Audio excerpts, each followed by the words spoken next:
I can see one person. One person. Welcome. If you're new here, I'm Tom Youngs. Welcome to my YouTube channel. I think I'm only streaming this on YouTube, and yeah, excited to do this. This is the very first time that I've done my own solo live stream, which is kind of weird because I've been doing this for a while now. But yeah, first time, and excited to be doing it. So today we're doing a 2022 year in review. I always think that it's important to kind of look backwards before being able to look forwards. And today we're going to look at everything that I've done in my first year as an entrepreneur. So yeah, we're going to be looking at. I've got a lot of stuff to talk about, and yeah, excited to be here with you. So I'm crap at multitasking, so I'm going to be sharing my screen and doing stuff, and trying to make sure that I can do this at the same time. But yeah, there's going to be definitely going to be some technical difficulties whilst I do this. So first up, I'm just going to get rid of my bookmarks. If any of you are new here, we're going to go into who I am. So like why the hell I'm doing this, talk a little bit about my background and what I've been up to in the past year, because this has been my first year on being a content creator for the first time in my life, which is something I wanted to do for a long time. So yeah, so bear with me. Let's see if I can get this up in a sec. So yeah, one sec. And I'm just going to close this down. Let's go. All right, so hopefully you can see my entire screen. I'm just going to assume you can see my entire screen. So yeah, anyway, today this is what we're going to be going over. Probably going to be about an hour to maybe an hour and a half because we've got a lot to talk about. And I'm going to dig into some topics in a lot of depth because this is going to be the focus of what I'm going to be up to in the next year. So first up, we're going to be talking about who the hell I am and the reason that I'm doing this review, what lessons that I've learned from my first year as an entrepreneur, full-time entrepreneur. Do I eat testicle? This is a question from my community, and I think I understand where this question is coming from, but we'll be answering that question. What do you think about college? So what do I think about college, university? When merch? That is again from one of my community members. Where NFT is heading. So we'll be talking a bit about NFTs, which is what I've been specializing in the last year. Content lessons from 2022, content plan for 2023. So what I'm going to be focusing on based on the lessons that I've learned last year and the plans for Unorthodox and the Summit Club. We've also got some bonuses. So after I've kind of covered all those, I do want to make sure that this is like as valuable to you as possible. So we're talking about how to start a business in 2023. So things that you need to be thinking about when starting your own business, the highest value skills to learn in 2023 if you're starting from scratch and you want to kind of enter entrepreneurship, how to get shit done and stay consistent in 2023. Where should you spend your time? And as a bonus, I've got a bonus. This is trophies notes. So that'll all make sense right at the end. So yeah, let's get into this. So first up, like the reason why I'm doing this review. So kind of we need to go back in time. So I'm Tom Youngs. I am the co-founder of the Summit Club and Unorthodox Web3. So Unorthodox Web3 branding and marketing agency. We're a consultancy that helps Web2 brands as well as Web3 native brands understand how to best reach audiences that they're trying to target. So myself and my two co-founders, NFT Zerk, aka Liam Evans, and Mark Wilson, aka NFT Spaceman, we started Unorthodox about 4 months ago now after returning from NFT NYC. We all went to NFT NYC in June, and we realized that in the UK, there definitely needed to be something like this to help brands understand how to leverage Web3 and NFT technology. So we started Unorthodox. Sorry, I'm a little bit sick, by the way. So we've got Unorthodox, which is our content channel. So this is our YouTube channel. Myself and Liam are both YouTubers. We're going to be talking a little bit about what I think it means to be a YouTuber in 2023. So myself and Liam both have our own independent channels. I'm also the founder of the Summit Club podcast and the Summit Club community. So the Summit Club is a podcast diving into the stories, the tools, and the techniques of the highest performing people on earth use to basically get to their summit. And yeah, this is something that I'm really looking forward to really kind of elevating, no pun intended, over the next year. We'll be talking a little bit about the plans for that. And also the community and the podcast element to those and how they fit together. So I also have a newsletter. I have now done 40, I think 40 weekly newsletters. So yeah, I'm on to my 40th here. So I write this every Friday, What the Flip Friday newsletter. It is just my kind of roundup of what I think has happened in the last week of NFTs. And yeah, I started this, must have been at the beginning of this year, and talk about the cool I'm up to, the cool things that I've been doing. This, for example, is one of them. I went to go see Philip Colbert, one of the world's most interesting contemporary artists. He's doing this super cool kind of physical / digital art kind of experiment that his art is semi-created by robots or a robot, which is quite cool. So yeah, talking about the stuff that I'm into. We hosted a party at NFT London. This is obviously cool times, as you guys know. And Liam, we held a sick party at NFT London, and we'll talk a little bit about that.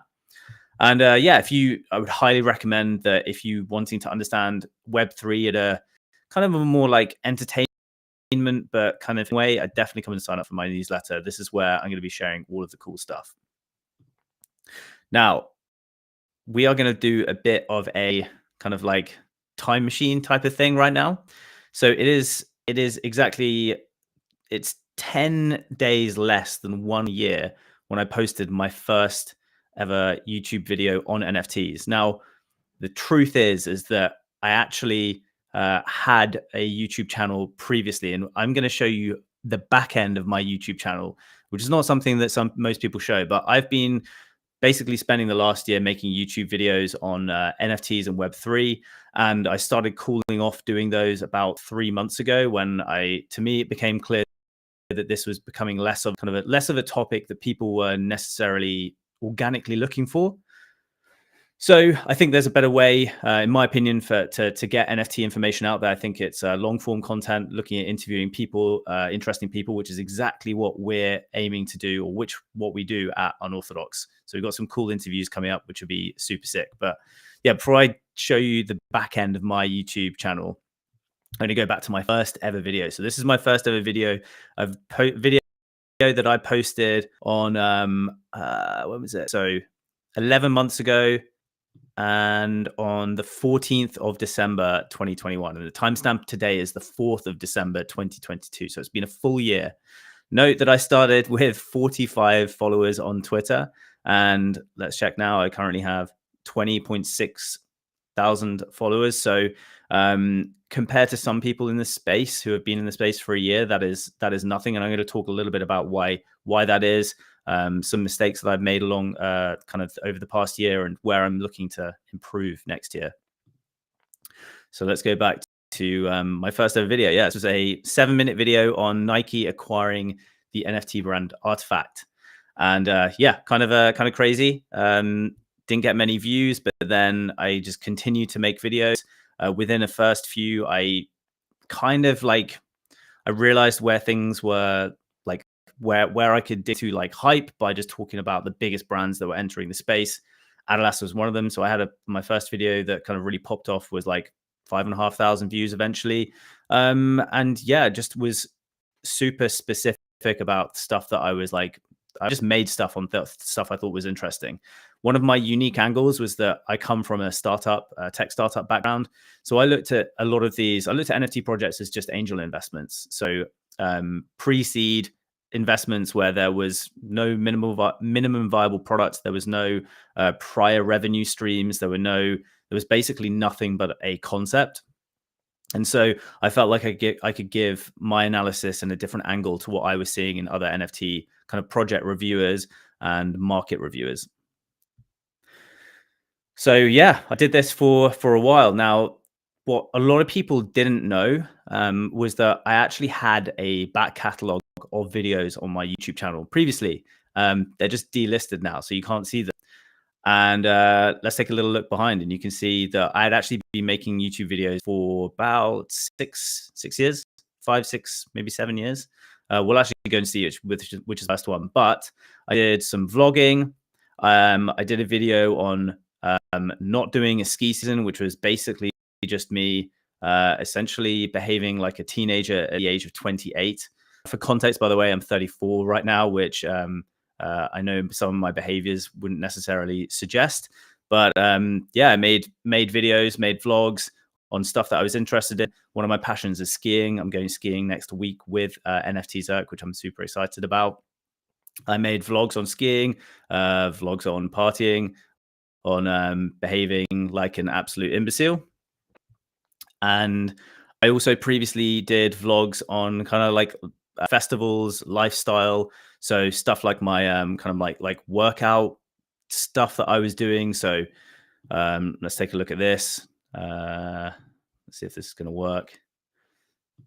So me essentially just vlogging my lifestyle, but there was an intent to this. The intent was to get good at filming and editing videos, and also to some extent talking in front of a camera. So yeah, talked about stuff, videoed myself working out, essentially just trying to become better. And this was about 5 years ago.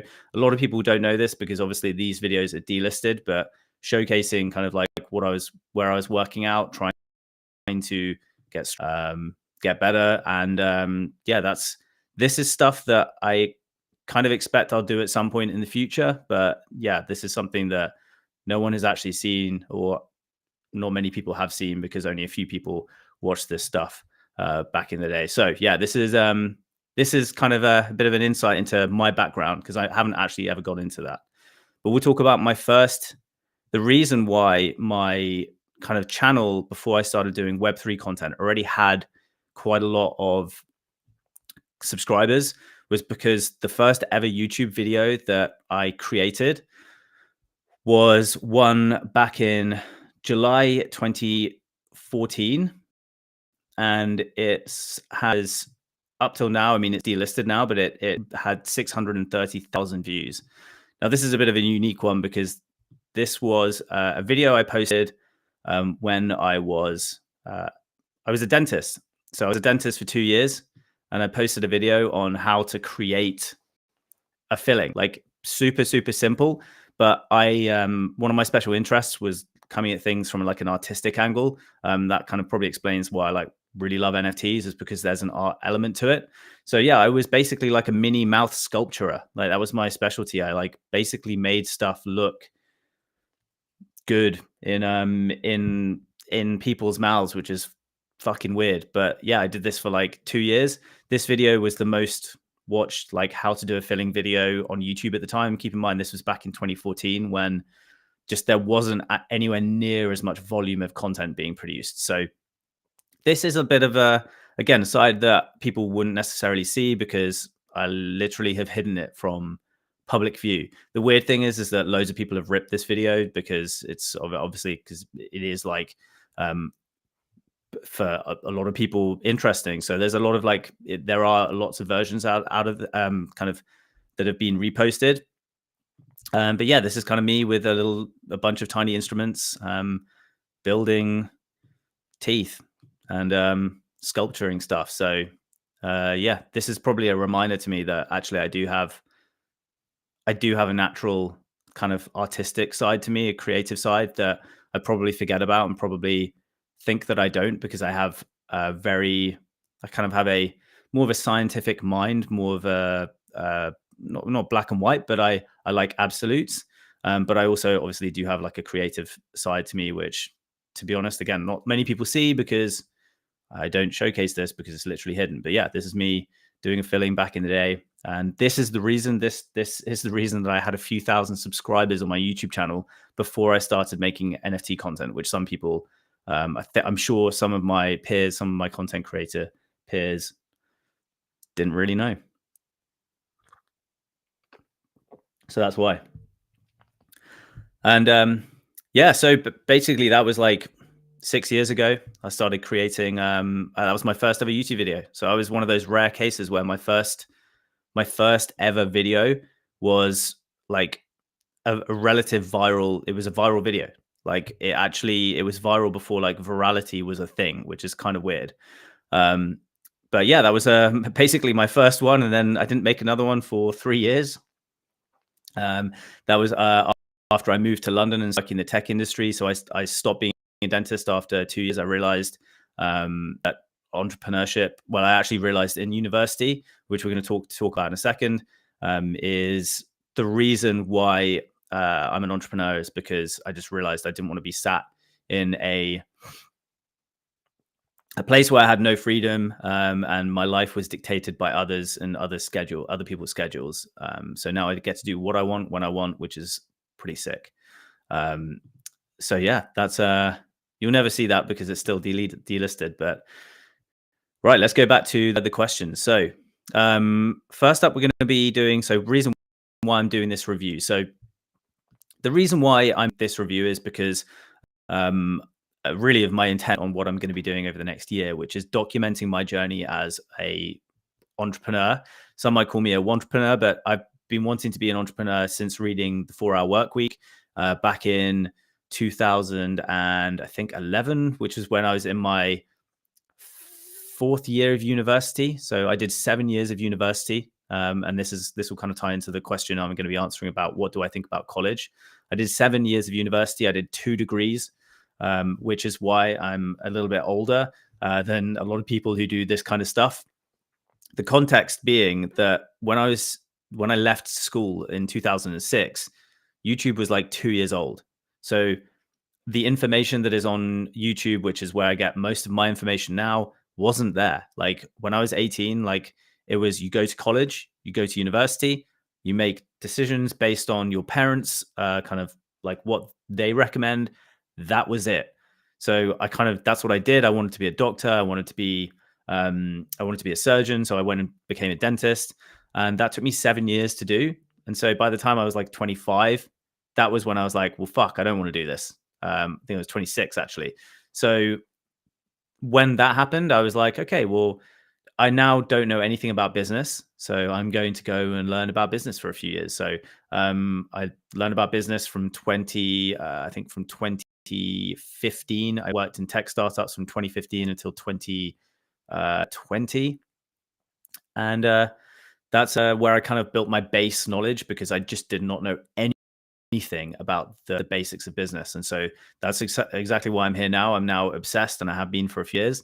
But now I've had my first year as a full-time entrepreneur. It's been 14 months since taking my last salary from my last company I worked at. And yeah, let's go through some of the lessons I've learned from my first year as an entrepreneur. Because all of these lessons are they're going to instruct how I do things in 2023, how I document stuff, how I talk to you guys, talk to my audience, help people understand how to potentially think about implementing this stuff for them, in their own lives. So let's start off with the first lesson. So keep in mind that in 2021 December, so on the 14th of December, I had 48 followers on Twitter. Now, to be honest, I think I probably had those followers from when I first set up my Twitter account in 2009. So 2015. And yeah, I had never used Twitter. I fucking hated Twitter. And I think I only like Twitter now because it makes sense for what I'm doing. But I'm a visual person. So it was YouTube, Instagram. And that was where I got my stimulation as a content consumer and where I felt like I would contribute the most as a content creator. Now, not saying that this is necessarily the reason why, but I definitely this year have not been, I haven't used Twitter to grow my Twitter following. I haven't actively progressed my Twitter following on there by doing tactics, creating Twitter specific content. That's a lesson that I've learned that we'll talk into about focusing on a platform. But yeah, keep in mind that I had 45 followers a year ago. Now I have 12,000 followers. So let's go back to my profile. Got just over 12,000 followers. Probably half, I would say probably 90% of those are maybe like bots, people that just don't have a fucking clue who I am. That is just Twitter. That is the way it is. So yeah, so network. Let's talk about network. This year, I had probably the best business conference week that I ever went to was NFT NYC in June. Not only was it the best networking and business week where I got to meet all of the peers that I've been working with for the last year, for the 6 months prior to that.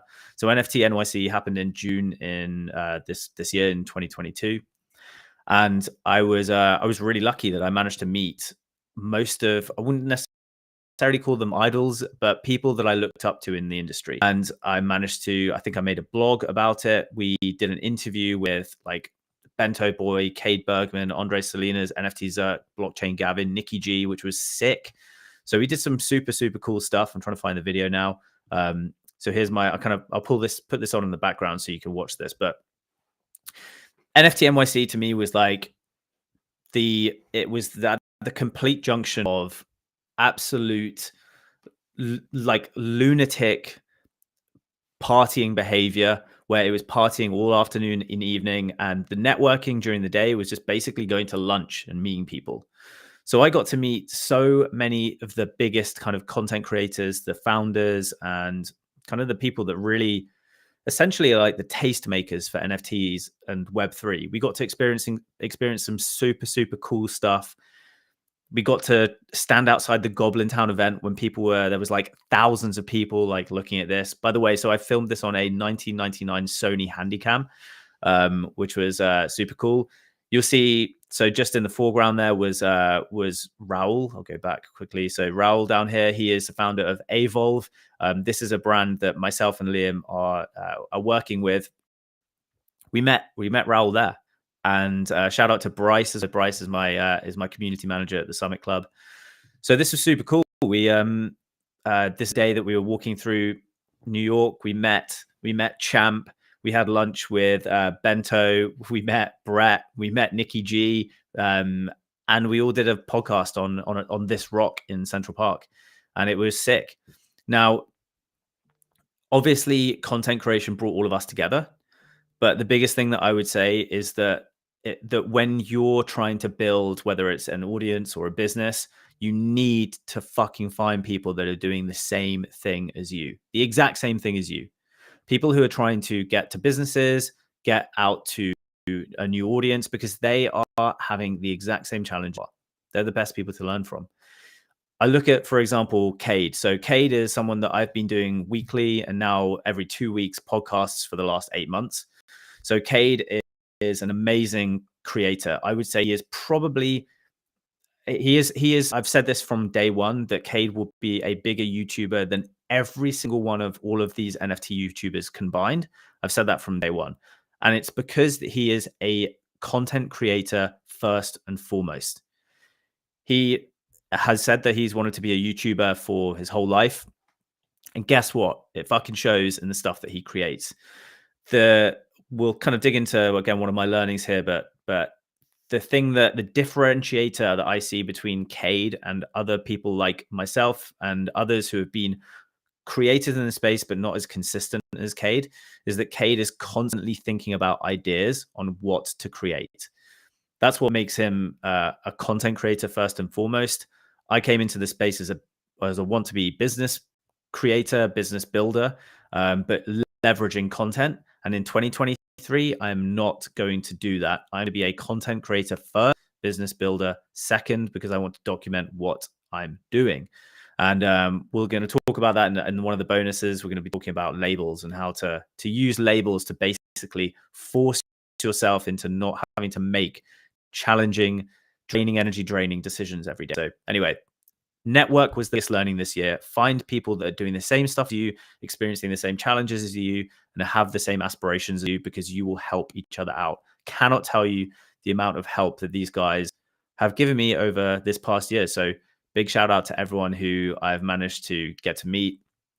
And every single time I meet these people, it makes me feel happy, because we definitely are finding this. We're just finding someone who is different but the same as us, in a kind of weird way. They have similar likes and dislikes, but they have their own nuances, and that's super cool, meeting essentially your tribe. So yeah, big learning for me was network. Execution beats ambition. I've learned this the hard way this year. As creators, as builders, we're ambitious. Super, super, super fucking ambitious. The problem with ambition is that it counts for nothing unless you can execute. Unless you can actually do stuff and create stuff, ambition counts for nothing, because ambition is just a cloud, a dream cloud that just floats. And until you actually have some sort of execution strategy and plan, and you lock that cloud in place, and then you pass it to whoever needs to execute that plan, ambition means nothing. So I've learned that the hard way this year, and that myself, and we'll be completely open with it. The people that I work with, we are all extremely ambitious people, and unfortunately, when you have ambition but you don't have the either experience or the processes in place to execute on ambition, things either get pushed to the bottom of the to-do list and never get done, or they get done really fucking badly. And that's going to be a huge learning for me moving into next year, which is this next thing, which is quality plus consistency beats quantity plus inconsistency. What do I mean by that? Well, this year, unfortunately, my big ambitions and my lack of execution meant that I kind of went into 2022 thinking that quantity, I was thinking along the Gary Vee methodology, which is like quantity, quantity, quantity, and you eventually just beat the algorithm into submission, then that is the way to grow an audience and a following. Now, at first, when you are learning a craft, which content creation is a craft, that's super important. Learning how to edit really fast, learning how to shoot stuff in a certain way, learning how to do stuff over and over again, practice is really important. What I realized in hindsight is that I'd already done that. I already knew how to edit. That was what I did years ago. Knew how to edit, knew how to shoot, knew how to film. I knew all that stuff. Instead, what I should have been focusing on is quality. And the times of the year when I focused on quality, when I scripted stuff, when I was specific about thumbnails or titles, or when I was being very mindful about what I was doing and what I was creating, I got results. When I didn't, it fell on its face. So to me, it's been very, very clear this year. I've also seen examples, and again, shout out to Cade, because he's probably been the best example of this year. He started this year with that same mindset, the Gary Vee smash, smash, smash, smash, smash. I'm just going to beat the algorithm into submission on TikTok, on YouTube. And the truth is that content creation in 2023 is going to be the most competitive it has ever been. Talk a little bit about that in a bit, but it is hard. So you have to be focusing on quality. And so Cade, a few months ago, took his foot off the pedal, had a rethink, started doing really high quality stuff, and it has paid off. He's getting loads of views, quite rightly. And yeah, it just goes to show, like, quality over consistency. So that's a big learning for me. Again, something I'll be thinking about a lot in 2023. Lesson number 4, scheduling nightmares. So for me in the UK time zone, it is, again, this is tied to ambition. I wanted to start off the Summit Club podcast with the ambition to interview people once a week.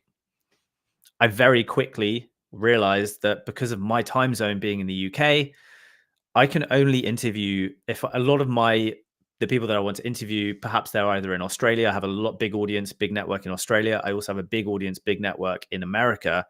It means that I can only interview people essentially either first thing in the morning for Australia, and in the afternoon, in the evening, in the evening in the UK time zone for North American people. Now, unfortunately, that makes it very fucking tough, because it means that you only have, obviously, I have stuff that I have to do in life in the evenings. It makes it very difficult when someone's like, okay, well, yeah, I can do Thursday. Yeah, I can only do Tuesday. And then I'm like, well, fuck, I already have stuff scheduled in. So the scheduling nightmares this is something that I'm going to have to work on a lot over the next year to try and make this fit into my content plan. So interviewing people, probably having to do more interviews in batches. So creating, and what I was doing is I would interview one person a week, edit that, and then post it. I think it's going to need to be, I need to get a bank of interviews, get ahead of the game by a few weeks. And so I'm never, ever kind of basically lacking on content on a schedule. So that's something that I think I'm going to, unfortunately, there's a lesson that I've learned the hard way. But again, it means that I can go into 2023 with more of an understanding of what are going to be the challenges. Speed is queen. Bottlenecks must be removed. I'm a massive believer in speed over essentially perfection. So although quality and consistency is super important, speed is also a very important factor when it comes into this kind of this weird little equation. So quality plus consistency plus speed is the ideal. Quality and consistency is best, but with speed is better. So what do I mean is that this year, working with lots of people, working with editors, with thumbnail creators, with people that I have a lack of control over, speed is super important. So one recommendation I'd have for you guys, if you have a business or if you have an intention of having a business, is think about how instead of your default being, I'm going to get something done by the end of the week, which is super common in businesses, it's I'll get this to you end of week. The question you should be asking yourself is, when do I actually need this? Like, is this going to move the needle today? And if it is, if this is one of the most kind of highest leverage activities, as moving on to my next kind of thing, is, well, this needs to be prioritized and done quicker. So speed is important. My recommendation is to try and move your default to, if not, and it to remove. My recommendation is to not have your default as end of week. My recommendation is to have your default as end of day. And if it is not end of day, it is, well, why is this something that has to be prioritized? And that moves into my next thing, which is highest leverage activities. So highest leverage activities is all about constantly asking yourself, what is the best use of my time? Where can my time be placed so that I'm going to get the absolute most out of what I'm sinking my teeth into and my time into? This is a question that you basically have to ask yourself on an everyday basis. As an entrepreneur, you'll have so much stuff to do, so much stuff to cover, so many inputs, and you have to constantly be asking yourself, is this the best use of my time? And I personally think I'm pretty good at saying no to stuff. That is one of the things that I'm best at, is I will tell people no or fuck off. Like, it isn't a priority for me.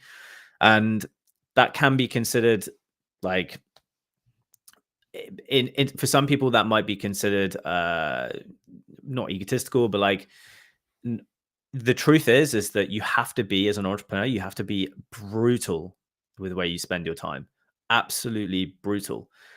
And that's one thing that I've learned this year, moving into next year, is that I'm going to be tasking myself, tasking my team, tasking the people that I work with. What is the stuff that they're working on? Like, is this the highest leverage activity that they could be doing? And yeah, I really think that you should only be focusing on like 1 to 2 big key things every day. I think it's very easy as an entrepreneur to get bogged down by minutia, but yeah, you should be moving some big boulders every day. The last lesson that I learned last year is that I know and have experienced a lot. And this is something that I've kind of learned over the last couple of months, is that I've forgotten how much experience that I have just in general business, in my going to university for 7 years. Like, all of my previous jobs, I've basically done every single job, from scrubbing bathrooms and toilets to being a chef, to being a private chauffeur, to, yeah, I've done a lot. And I've worked across lots of industries: tech, hospitality, retail, fashion, luxury. I've worked in lots of different things. So I have a lot of experience, and I'm selling myself short because I haven't focused on trying to actually get the stuff that I've learned and experienced out to people that might help. So that's going to be a big focus for me next year. Right. So, do I eat testicle? I really hope someone clips that up. Okay, let's get to this. First, just going to check that we're all good if we've got comments. I mean, I'm hoping I'm live. Let's just put it this way.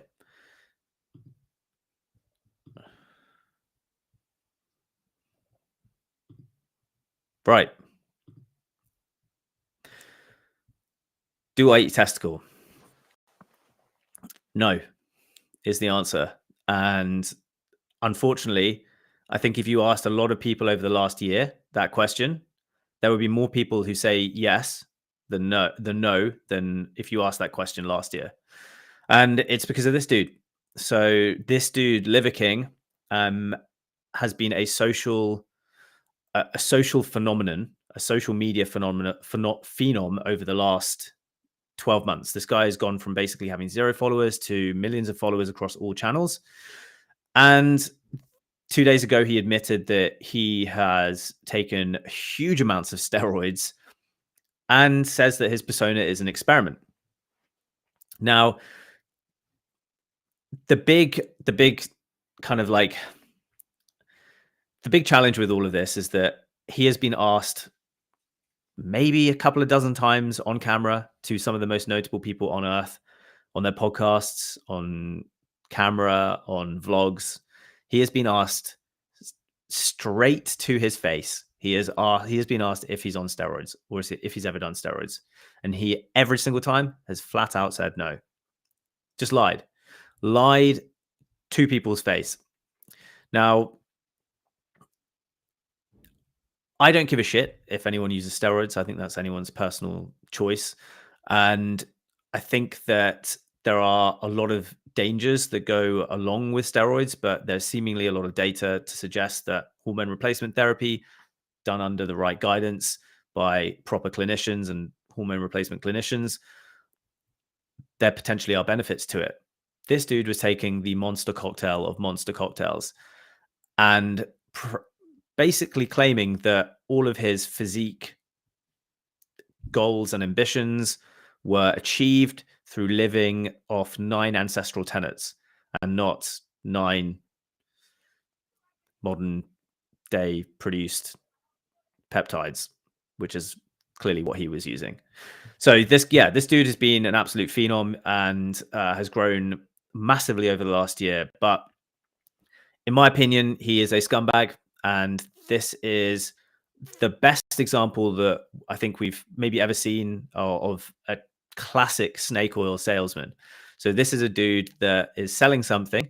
He's selling a bunch of supplements. He's selling a lifestyle. And he's claiming that the way he looks and the way he acts is based on the supplements and his lifestyle. And in fact, the reality is not the case and that he lied. Now, the dude has claimed that he is clearly a very, very wealthy dude anyway. He's been selling these supplements for a while, but this was an experiment of how to leverage media. Now, I think this is going to be really interesting how this plays out. In my opinion, and I think to everyone else in the industry, he's just an absolute scumbag for lying straight to people. I don't think there's anything worse than that, is lying to people's face on camera. And people will not, people don't like that. People don't like being lied to. So yeah, I'm interested to see how this goes, but my opinion, don't eat testicle. Liver, probably actually quite good for you in small amounts, but don't eat balls. And this guy's a scumbag. So Brian Johnson, you're a dick. Right, what do I think about college? So college has been in the media a lot recently and also talked about in this is college and university, talked about by a lot of people in the kind of content podcasting game, because there's a massive question around the value to price discrepancy of going to college, university. Now, I think that I'm pretty well qualified to speak about this in an extremely ironic way that I have multiple qualifications and have spent multiple years in college and university. So I do have this kind of weirdly unique perspective. I went to university for 7 years. Do I use any of the information that I learned in any of those 7 years in what I do now? No, literally zero. And I'm very fortunate because when I went to college, I luckily didn't get out of college with huge amounts of debt. My tuition fees were relatively low compared to where they're at now. And I only took a relatively small amount of kind of maintenance loans to get me through it. I think I ended up leaving university with around about £15,000 of debt after 7 years. I was super fortunate that it wasn't that much. These days, it's a lot. So in the UK, the average university student in 2021 would be graduating with 45,000 British pounds of student loan debt. Now, that is £9,000 of tuition fees per year on top of maintenance loans to be able to survive. So a couple of grand a year. On average, £45,000 is what you're going to end up with. Now, with the exchange rate, that's about 55,000 US, or about 50,000 US dollars. Now, in the US, it is not too dissimilar. So $40,000. And keep in mind that 15 years ago, when I first went to university, so my first year of university was the first year that they had implemented tuition fees. So the year before, going to university in the UK was free for anyone. And when I first went, my first year was the first year they charged any tuition fees. So it has been a massive shift in the last 15 years that now means that people have to come out of university with a fuckload of debt. Now, keep in mind, I went to dental school. So I did 7 years of university. I did biomedical sciences first, and I did a dental degree after. So 3 years first, 4 years after that. Now, I managed to come out with only about £10,000 worth of student loan debt. And in America, if you want to go and be a dentist, you are going to be left with an average of $301,000 worth of student loan debt.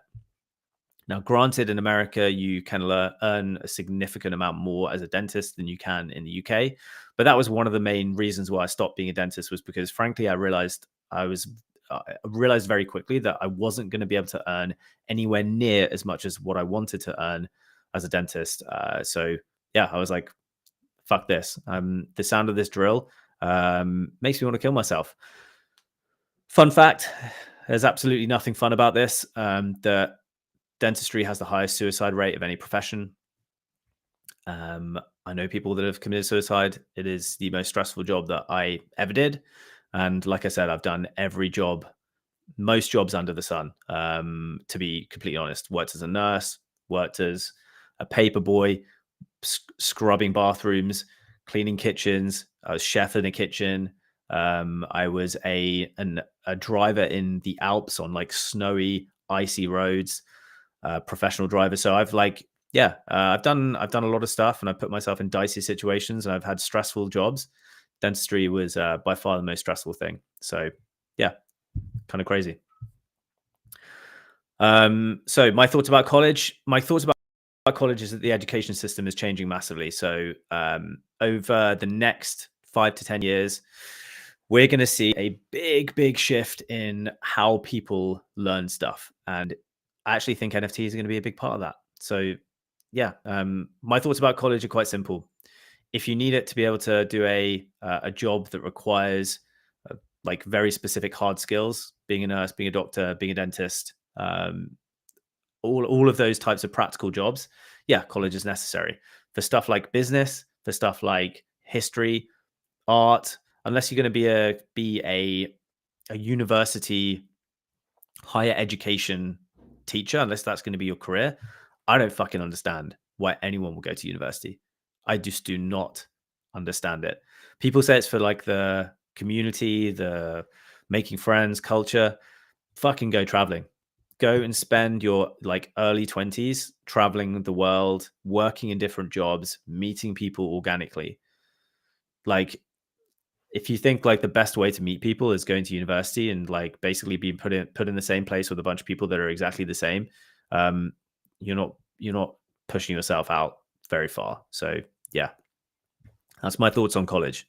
When merch, who knows? That's so shout out to Luke who said that. One of my interests is fashion. When I think about merch, I don't think fashion, and I want to do a fashion brand. So that might be in 10 years time, might be in 5 years time, might be next year. I don't think it's going to be next year. But if it's merch, it's going to be something super, super straightforward.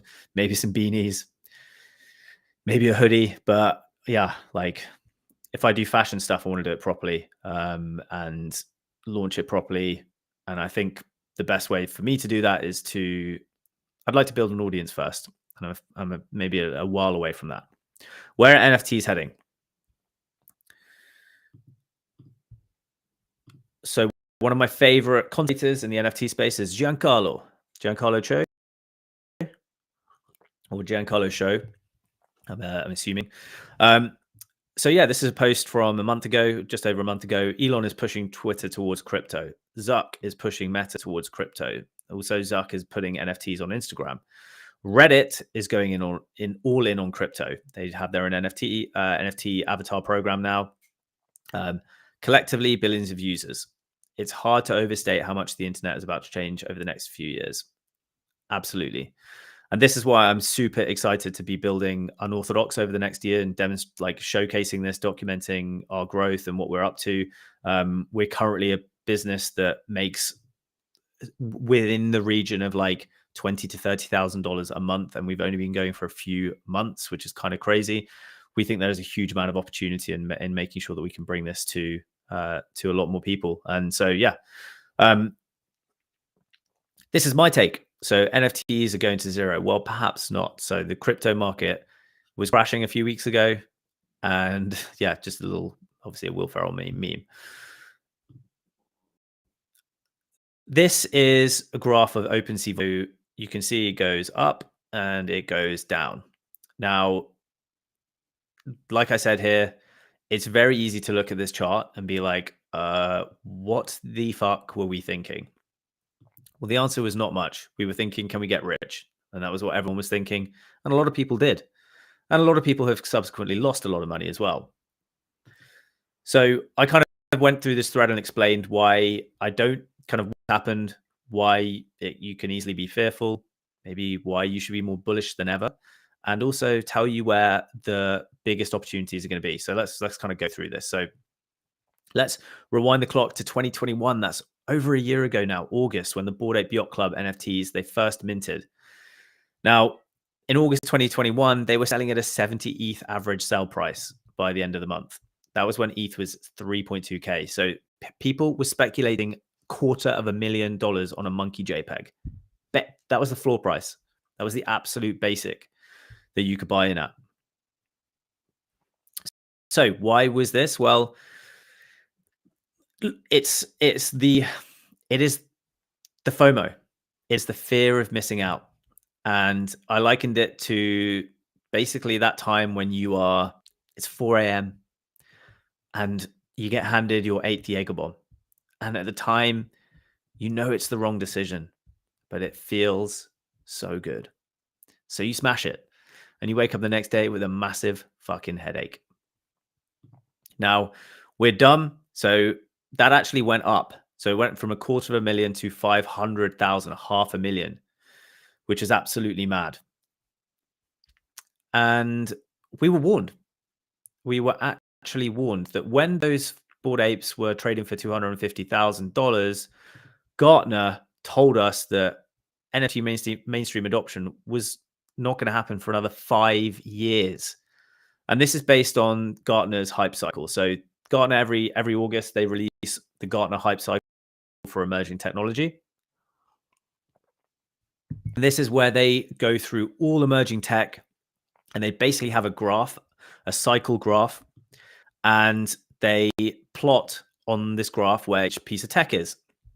Now, this was in August 2021. So when the Bored Ape Yacht Club were at like $250,000 floor price, non-fungible tokens were at this place, the peak of inflated expectations. So this was when it was mass euphoria.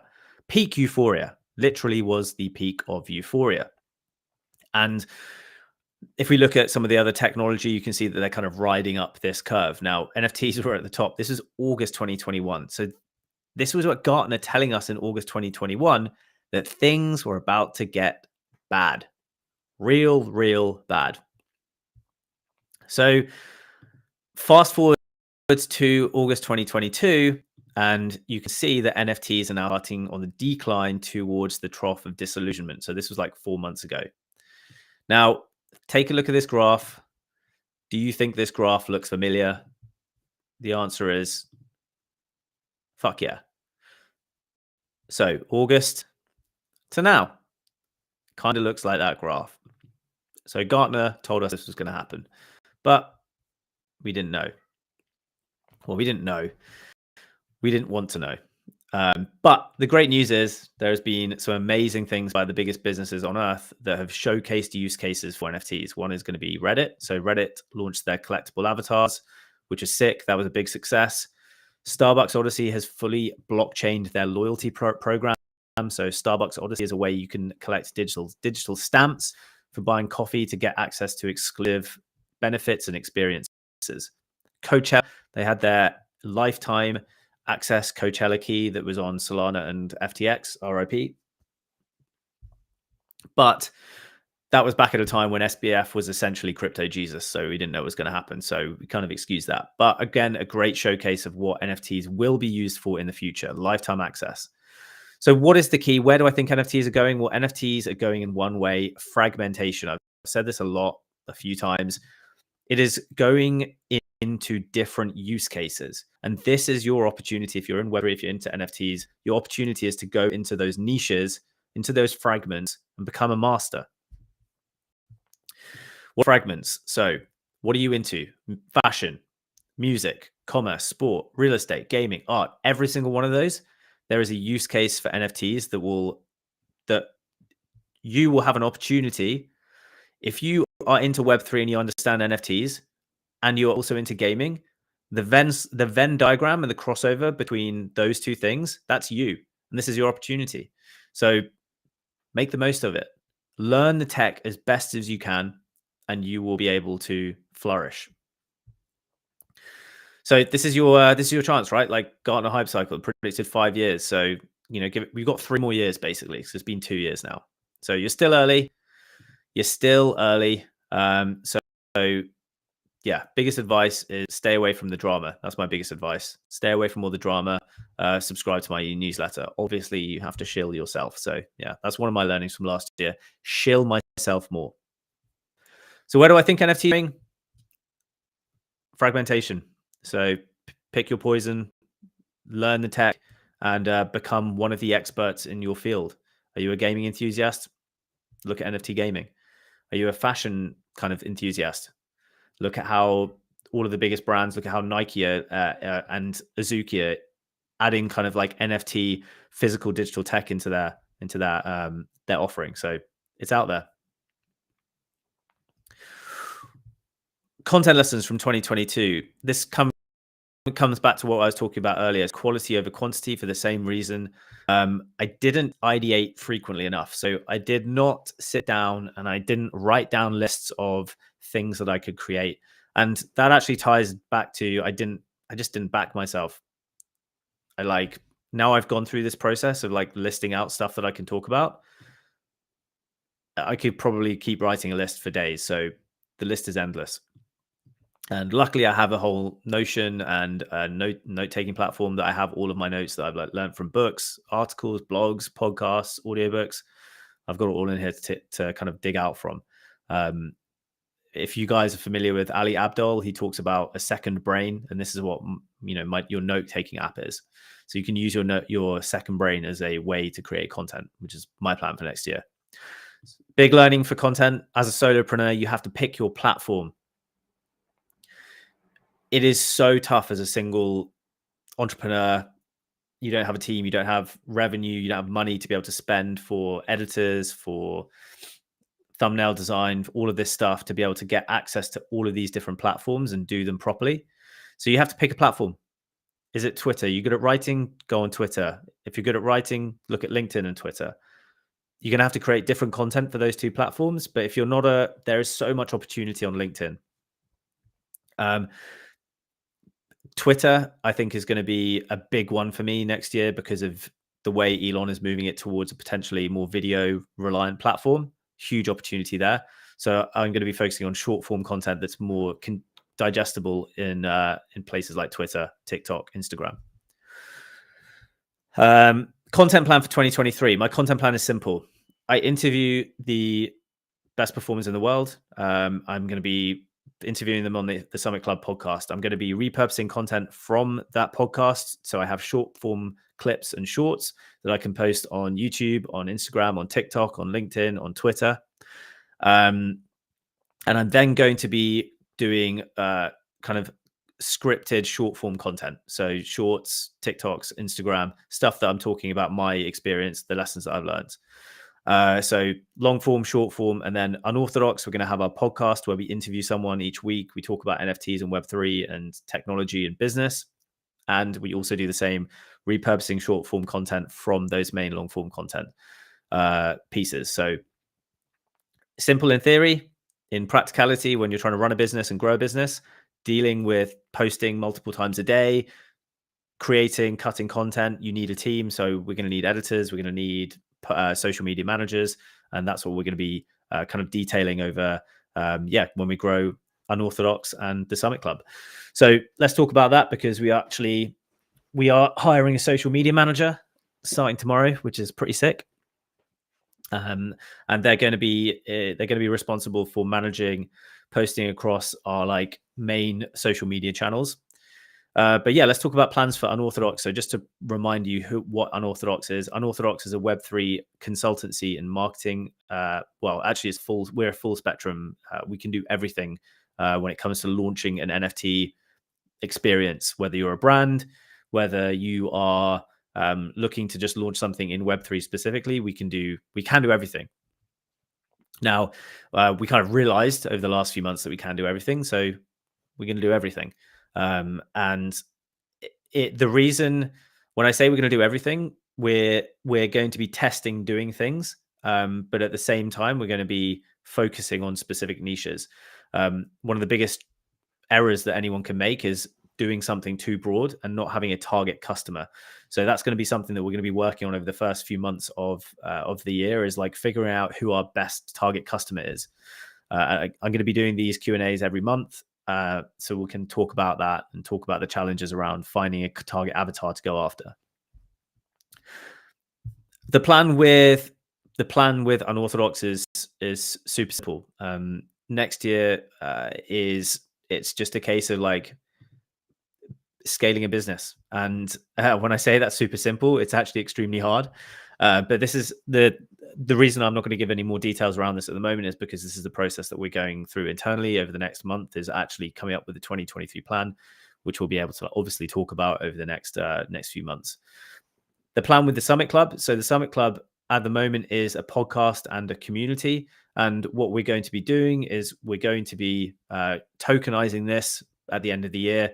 And we're going to be running like Summit Club is going to be a community that essentially is a high value networking community where you can surround yourself with super, very, very, very ambitious people, ruthlessly ambitious people, but people that can hold you accountable. That's the one thing I haven't seen in the NFT space, is places where you can be held accountable for stuff.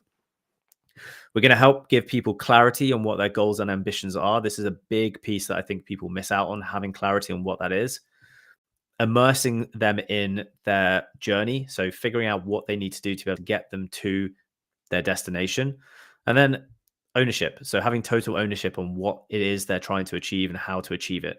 And this is something that basically I personally will benefit from. So I'm creating a product, a service that I think other people will benefit from.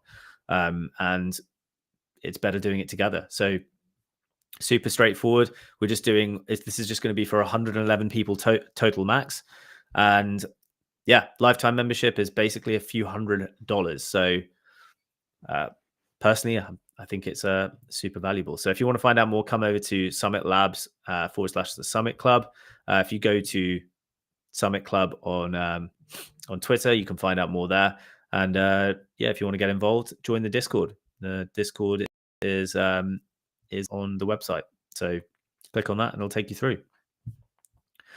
Right. The plans for the Summit Club and Unorthodox will become clearer over the next few months, because I'm going to be documenting on YouTube and TikTok as well. So we're going to be doing monthly Q&As where I do this type of thing once a month, every month, just looking back at what I've done, what we're going to be planning to do each month. And then also I'm want to do daily TikTok short update videos where it's like 30 seconds to a minute on what I'm doing each day, challenges that I'm facing, things that I've had to overcome, just making sure I kind of document that on more of all of the stuff that I do every day, which a lot of it is boring. I think it's really important to document that to kind of just showcase what we're up to. Right, bonuses. What's the time where we're at? Okay, so we've been going for a good hour, so I think we're on track here.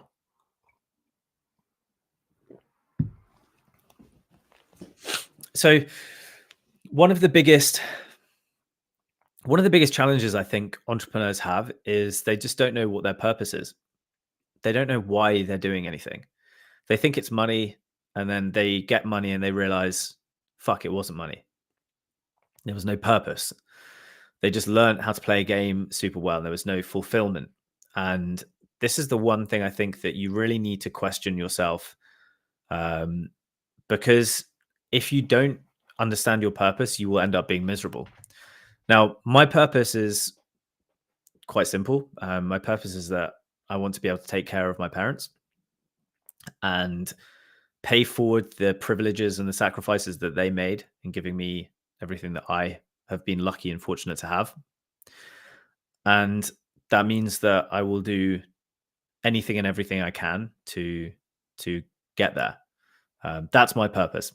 My purpose is to pay forward my privileges to as many people as possible. And I'm a big believer in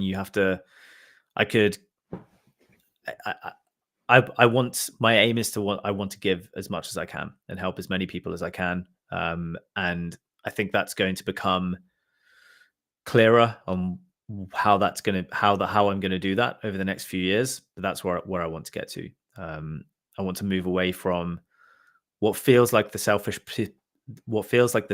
pursuit of what I'm doing to something that I want to continue to help others. And I'm doing that. I want to do that with my content at first, because that is a time commitment that I can kind of donate. That is one of my resources that I have. And in the future, hopefully it'll be monetary. And let's talk a little bit about, we're going to talk about kind of resources in a second. But yeah, figure out what your purpose is. Really, really think about that. Write it down. Think about what it is that, why are you doing what you're doing? And if it's just to make money, that's going to be a massive challenge, in my opinion, because you're gonna reach a point where you realize money doesn't matter after a certain point. You have to have a higher purpose. And it's okay if you're still young and you don't know that. It can take a long time. And that's why my recommendation is to spend your early 20s experiencing stuff. If you go after money really early on, I think you'll learn early that perhaps you missed out on a bunch of stuff. I would never, ever, ever trade what I experienced in my 20s for having more money now. So yeah, think about that. Labels and cheat code for decision fatigue. We spoke about this earlier, but one of the challenges of being an entrepreneur is deciding on where to spend your time. So where do I spend my time and how do I say no to stuff? One of the best ways to do this is to label yourself. So let's talk a little bit about labels. Entrepreneur, label. YouTuber, label. Podcaster, label. This year, I did not act at all times during the year like a YouTuber, like a podcaster. Now, another way you can think about this is when you're faced with a decision and it's like, do I do this? Do I spend time here or do I spend time here? You ask yourself, you think to yourself, who is someone that I look up to that does what I want to be doing and does it really well? Think to yourself, what would this person do? What would this person do in this situation? What would Gary Vee do? For me, what would Tim Ferriss do? What would Alex Hormozi do? Now, if you're faced with a decision and you ask yourself that question, it becomes very fucking clear what the answer is. Because typically the question that you're asking yourself is this activity lower leverage or is this procrastination? And if you're saying what would Alex Hormozy or Gary Vee do, and the question is, do something that is going to move me forward towards my goal, or procrastinate or choose a lower leverage task because it's easier, there's your option. So that kills decision fatigue. So start acting like a label. If you want to create stuff on YouTube, you're a YouTuber. And what that means is that when you're faced with a decision, you'll be like, well, what would a YouTuber do? And the answer is they would create. They would create and they would do it well, and they would prioritize that over everything. So that's a big thing that I'm going to be looking at doing next year, is behaving as a label. How to start a business in 2023. So I learned this from a podcast by Seth Godin a couple of days ago with Tim Ferriss. So I would highly recommend that you go and check this out. So episode number 638. It's all about activity. So Seth Godin is been, obviously a creator and a writer for probably a few decades now. And he's also built businesses. And the question that he was asked, like, if you were to start a business, what questions should you be asking yourself about building a business? The first one is really asking yourself 3 questions. First one, what resources do you have? There are 3 resources that you have. There's time, there's money, and there's risk tolerance. So what are yours? Where do you sit on those? Do you have loads of time, but you don't have much money? Well, it means that you can invest more time into building something.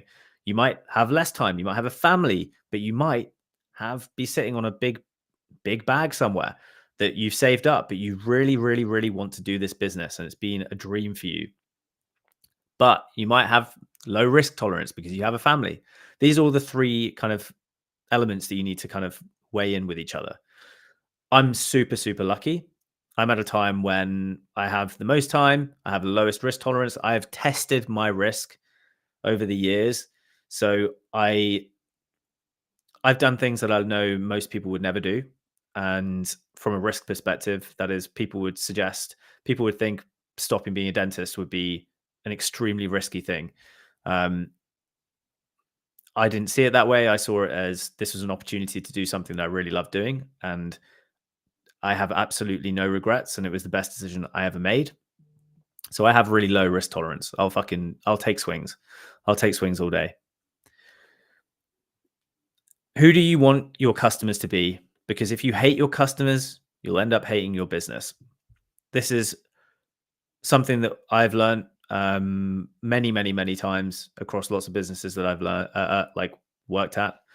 There's this big challenge that using the 80-20 principle, this is something that Tim Ferriss talked about in the 4-hour work week, the Pareto principle of 80% of your business or income will come from 20% of your clients.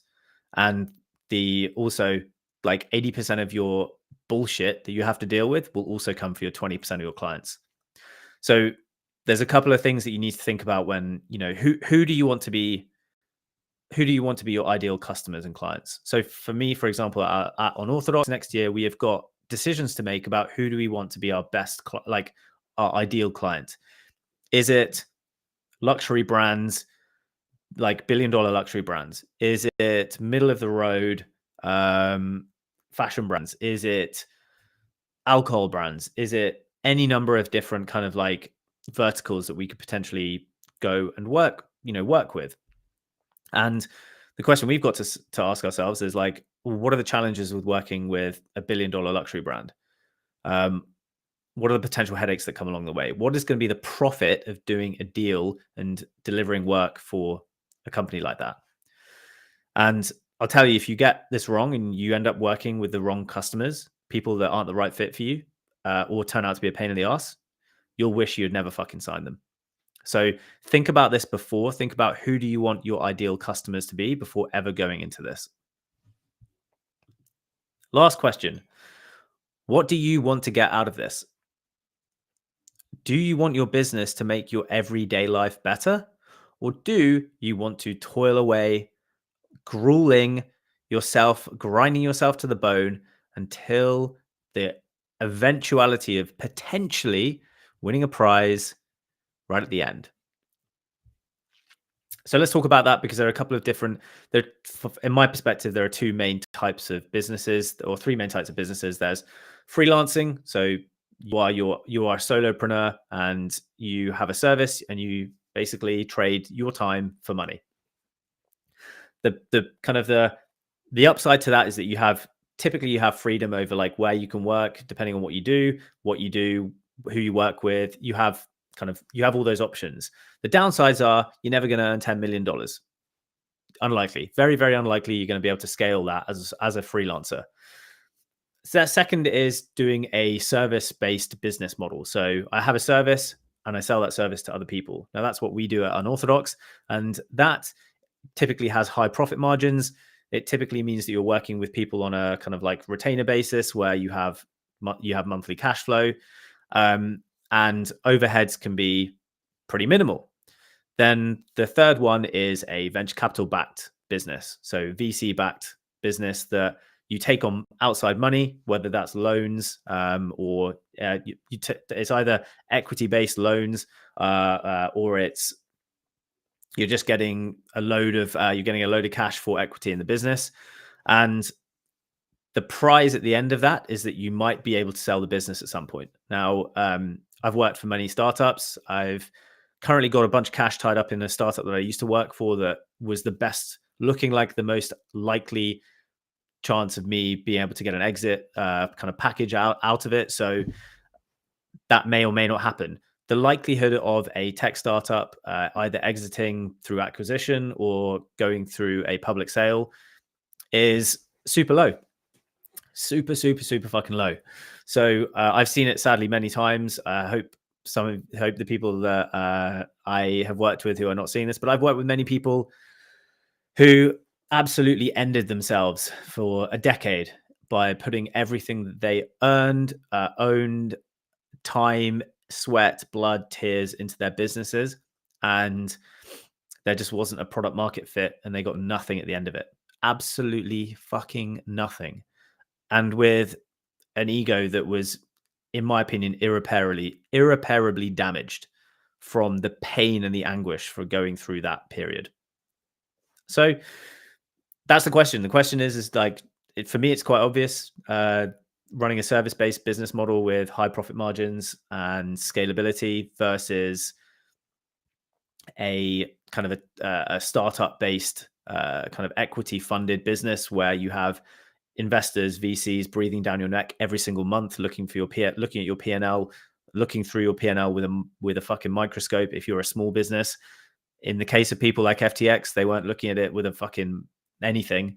But yeah, in my opinion, I've seen enough evidence to suggest that the juice isn't worth the squeeze with a VC-backed business model. So yeah, my preference is a service-based business model that's scalable and high profit margin. Cool. What are the highest value skills that you can learn in 2023? 1, rejection. You need to get comfortable with hearing no. People saying no, and this ties into sales. So people telling you no over and over again. The two highest value skill sets is learning how to sell to people and learning how to say no. And I would say learning how to say no is the first one, because when you go to sell your first thing, they're going to fucking say no. So you better get used to it. If you can learn to sell, if you can learn to send an email, call someone, structure a pitch, push someone through a deal cycle, whatever it is, if you can close someone on the phone, if it's like a low ticket item, yeah, like you're never going to go hungry. So do that. Creating content. So content actually, and I'm going to add one more here. Coding and content are going to be the two most profitable and valuable skills that you could learn. So that is creating your own organic content, creating inorganic content for other people, for other businesses. So that's video editing, thumbnail creation, strategic advice, marketing, advertising. So anything around content creation. Basically, for me, this is the key. And I know in Unorthodox, we all are completely aligned, is that has to be the absolute top of funnel approach. content first business. Most companies are realizing they're going to be more, it's going to be more effective for them to spend money putting into their own organic media than putting money into their paid social. So paid social, Facebook ads, Instagram ads, it's becoming extremely expensive to be able to advertise on those platforms. So companies, especially billion-dollar companies, are realizing this. They're just going to put money into their own media campaigns instead. So fuck giving all their money to Facebook. They're just, and this is why Facebook are going to have a challenge. They're just going to create their own media entities. So TV shows, podcast shows, viral content, interviews, vlogging, like that's where this is going. And that's why this is like a hyper valuable skill set. Coding goes without saying. Some of the people that I've noticed in the NFT space that have like have shown extreme growth over the last year, they've been coders, engineers. So go learn how to be an engineer. Where should you spend your time? We spoke about this. You need to allocate your time into the highest leverage activities. So be brutal next year with where are you spending your time. Could this thing be done by someone who essentially would be cheaper than you? And you have to consider yourself the most expensive person that can do stuff, unless you're the only person, which is like being in front of a camera, like you're the only person that can do that. But outside of that, there are other people. I'm going to leave you with one final absolute bonus from Pete Fogden. Pete is the co-founder of Gents Croquet Club, which in my opinion has been one of the most successful NFT projects that has launched in 2022. And yeah, this is one from Pete. Pete is looking likely will be hopefully on a guest on the Summit Club podcast next year. The dude is living a super cool life. Definitely one to go follow. What he did with Gents Croquet Club is pretty insane. But yeah, so he's got a note on his phone called Trophies that completely changed his life. Basically, he has hundreds of random goals or challenges that he's done that he's proud of. And last year or this year was the first, basically, so the first one was 5 years ago when he got paid $15 to take 3 photos for 3 hours. And the latest one was ticked off by buying my first Rolex. So I'd recommend making one crazy to see the progression. This is something that I have not got. I do not have a list of all of the stuff that I have won at. So all of my trophies. And the truth is like looking back at the stuff I've done this year, I think I should be pretty proud and happy with the stuff that I've completed this year. And yeah, that's my little bit of like life alpha for you. So yeah, that is going to conclude my first ever live stream, which is mad. So yeah, if any of you guys are new here and you've made it through this far, please go give this a thumbs up down below. If there's anything that you liked specifically, leave a comment. Tell me what it was like. Likewise, if there was anything shit, tell me what it was that you do not want to hear ever again. Whatever, leave a comment down below. Let me know. Let me know what you think. And yeah, make sure to come and subscribe to my podcast. I'm on Spotify. So the Summit Club podcast on Spotify and Apple Podcasts. You can come and subscribe to it there. Next year, we are going to be going ham. Also, make sure to come and subscribe to the Unorthodox podcast. So again, we also do have this on Spotify. And we're looking forward to doing something very tech related.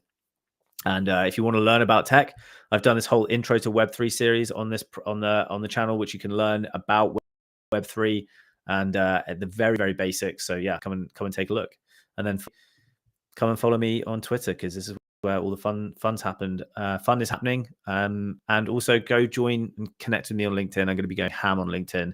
So every month I'm going to be doing one of these. It's going to be a lot shorter. It's going to probably only be an hour. And just talking about the stuff that I'm focusing on, the stuff that I have focused on, wins, lessons, and all of that good stuff. Damn. That was wild. All right, guys. Peace, and I'll see you next time.